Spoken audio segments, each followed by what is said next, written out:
Hello guys, I'm going to show you how to fix a selected boot image that did not authenticate. This occurs when using a third-party UEFI software tool such as a bootloader or endpoint encryption software, or when using hardware with an option ROM that is not appropriately signed per Microsoft's secured core PC requirements.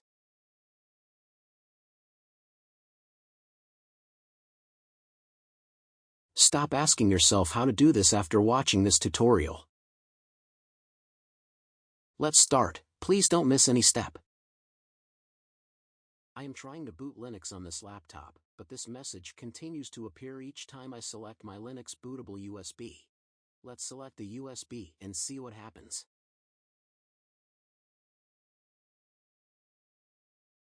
The same issues. Even if I press enter to continue.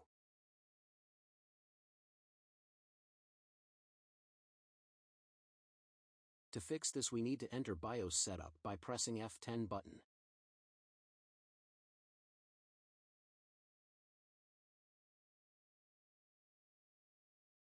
Go to the boot options.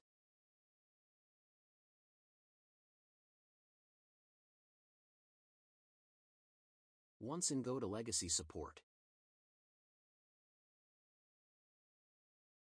Enable it.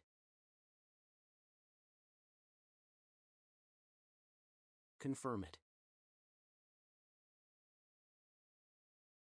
Now go to the exit, save the change and exit the BIOS setup. Tap on enter to save. My laptop is restarting. Press the F9 key to boot from USB or disk. After the computer is restarted, this message includes the key to confirm the change I made in BIOS. Let type 8, 6, 8, 1 and enter. Now the change has been confirmed and saved. Press the F9 key to boot from USB or disk.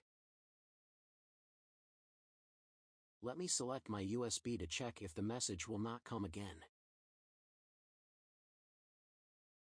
Now it's okay, I can proceed with the installation of my Linux. Thank you to watch my video. Subscribe to my channel and I will subscribe to yours too once I see it in my YouTube studio.